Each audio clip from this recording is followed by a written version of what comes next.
This is the preview for the Vini Curiosity April 2026 Wine Club case, going out in April, and the online wine tasting will be on the 23rd of April, 7 o'clock. That's Thursday night, 7 o'clock.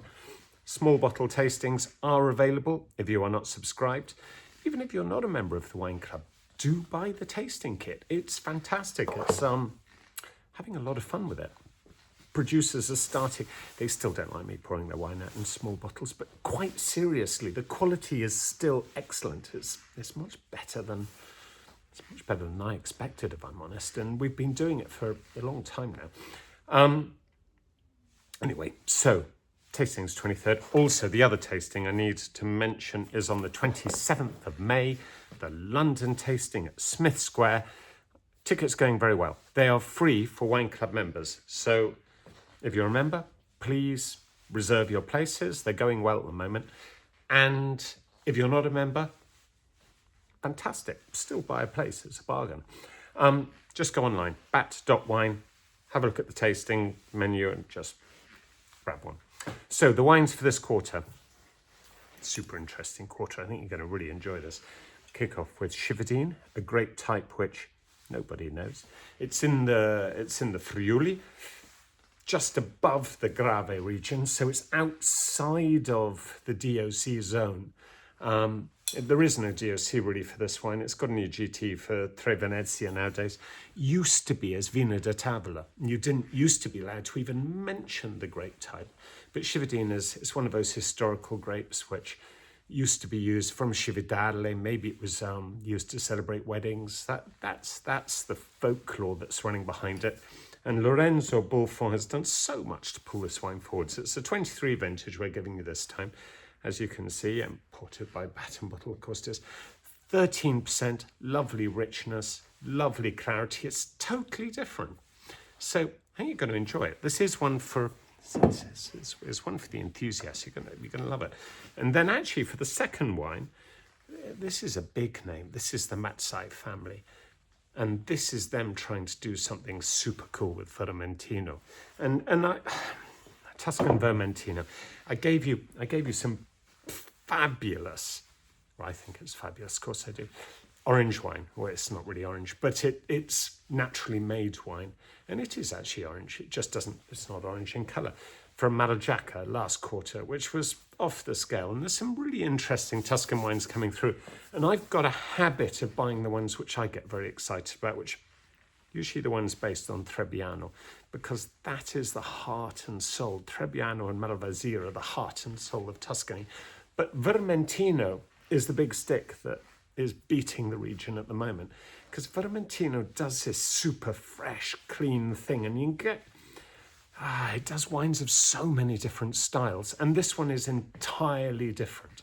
So I've given you L'Étrange from Paolo, and Paolo has a totally different take on it. He's leaving berries in the wine for the best part of 9 months.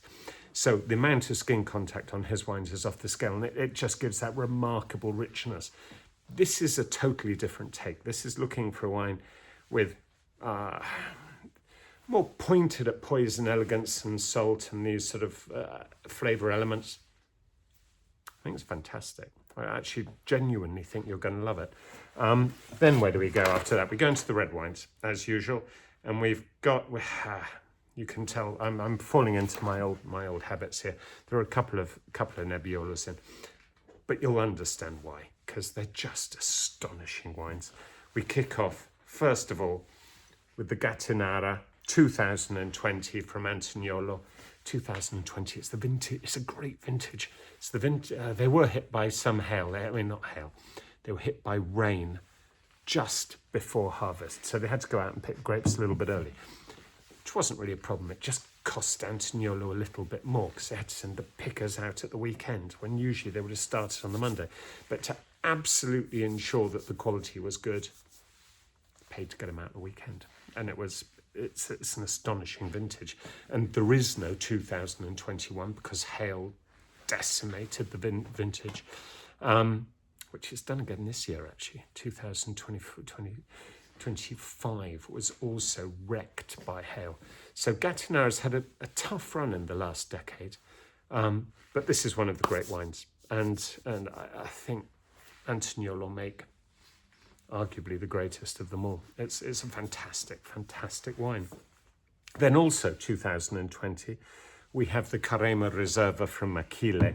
And Achille's quietly positioning himself as one of the great Picotendro producers. I mean, I'm super proud of who we've got right now. We've got Luciano in Donnas doing what he does, and his Picotendro is also spectacular. And we have Achille at Togliana. And this is, for me, this could be great Pinot Noir. And that's the thinking, not the taste profile exactly, but the mentality, the kind of style of wine that these are getting. I kind of quietly always say, don't buy Italian Pinot Noir. Buy Carema and buy Donnas. These are the mountain villages. The Nebbiolo here is not like it is in Barolo. It has more silk, it has more elegance. It doesn't have the rich, less bass, more treble, more balance. Fantastic wine. I think you're going to absolutely love it. So there are two epic Nebbiolos in here, very, very different styles. And tasting-wise, we'll do the Carema before we do the Antoniolo, because those volcanic rocks that the town of Gattinara is sitting on just give that richness and power. Whereas Carema is halfway up a mountain. It's a brimming miracle the grapes ever ripen. Well, they do ripen, but, you know, it's tough up there. Much finer, more restraint, more control. It's going to be great. And then we go Treperuno, 3 for 1. This is Merlot from 3 different producers. One in Tuscany, Andrea in Piemonte, and Giordano in the Veneto. So just something entirely different. And Sergio in Tuscany is, they're basically, they all send a few barrels in, and Andrea does technical stuff at Villagiada. It's an astonishing wine. This is the 22 vintage. It's very unusual for us to sell a straight Merlot, but this is no normal straight Merlot. This is a multi-region, but still 3 single vineyards from different parts of Italy, combined into some tonneau for aging, and it's an astonishing wine. I really hope you enjoy it. It's fantastic. And then last but not least, we go to the lovely Plantamura. I'm going to see you next week. I can't wait. Primitivo di Gioia, Colle di Gioia, which is the hills of Gioia. But it's the town. Gioia is beautiful. And this is Primitivo grape type, but these vineyards are some of the highest, so you just get a bit more restraint. They're not quite the Primitivos that some people have that have become. They sometimes become too much power, too much richness, too much fat, fruit, jam.